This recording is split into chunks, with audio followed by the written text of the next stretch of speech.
j'aimerais vous lire Le murmure de la maison grise. Le murmure de la maison grise.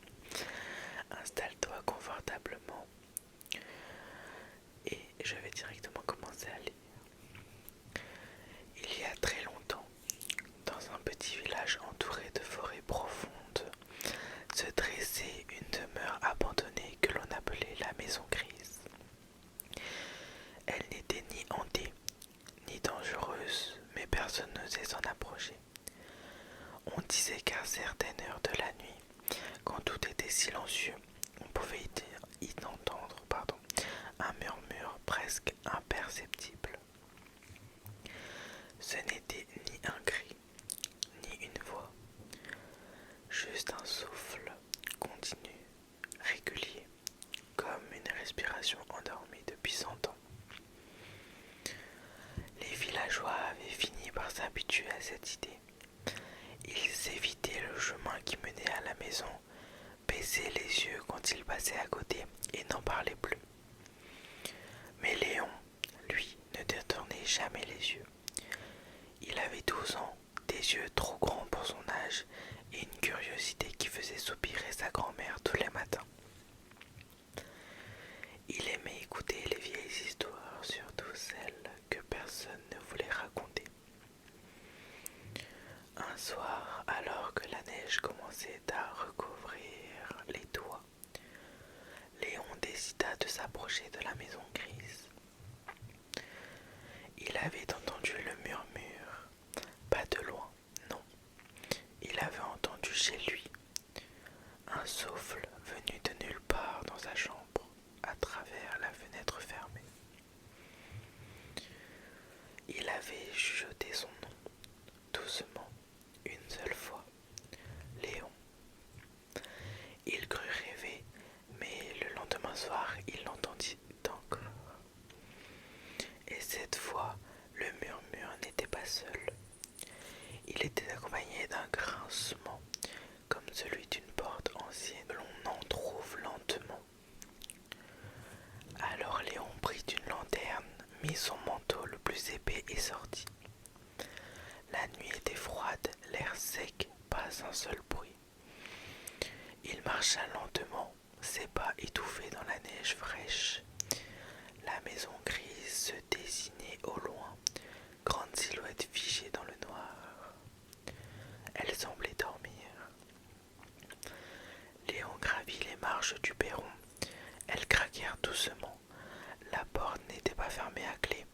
Elle s'ouvrit avec un soupir, comme si elle l'attendait.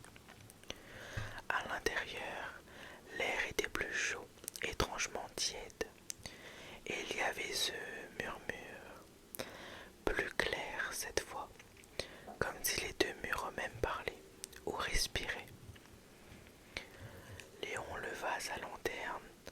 La lumière dansa sur les murs poussiéreux.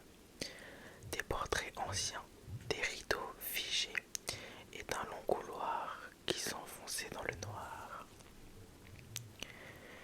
Il avança lentement. Le murmure semblait venir de l'étage. Il monta les escaliers. Chacun de ses pas faisait écho dans la maison, silencieuse. Arrivé en haut, il s'arrêta. Devant lui, une porte entr'ouverte, derrière de la lumière. Une faible lueur dorée comme une flamme. Il poussa la porte. La pièce était une chambre, petite, meublée avec soin, rien d'abandonné ici. Sur le lit, une femme âgée, très pâle, immobile, mais ses yeux étaient ouverts, et elle regardait Léon. « Tu es enfin venu, dit-elle d'une voix douce, comme un souffle. Léon ne répondit pas. Il n'avait pas peur, mais tout lui était figé. « Tu entends, n'est-ce pas ?» demanda la femme. Il hocha la tête, le murmure était là, plus clair que jamais. « C'est la maison, continua-t-elle. Elle cherche quelqu'un à qui parler, et toi, tu l'écoutes. » Elle fit un geste vers un fauteuil près du lit. Léon s'assit sans un mot.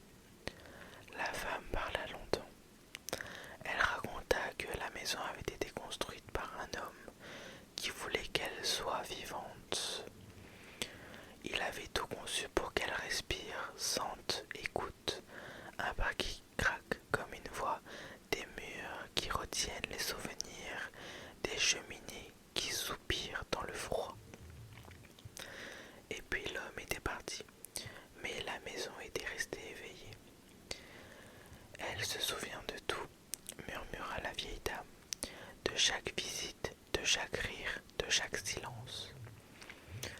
Elle tendit à Léon un petit carnet relié de cuir. Prends-le, écris ce que tu veux, elle t'écoutera. Léon ouvrit le carnet. Les pages étaient vides mais chaudes. Il écrivit son prénom et soudain le murmure changea. Il devint plus doux, comme un ronronnement, presque un remerciement. La femme ferma les yeux. Elle souriait. Et puis, sans bruit, elle s'endormit. Léon resta là longtemps, puis il se leva, descendit lentement et sortit de la maison grise. Le froid le saisit, mais il souriait. Il savait qu'elle reviendrait. Depuis ce jour, la maison grise n'a plus jamais murmuré la nuit, sauf quand quelqu'un ose écouter. Bon, c'est la fin de cette petite histoire. J'espère qu'elle vous aura plu, N'hésite pas à me donner ton avis en commentaire.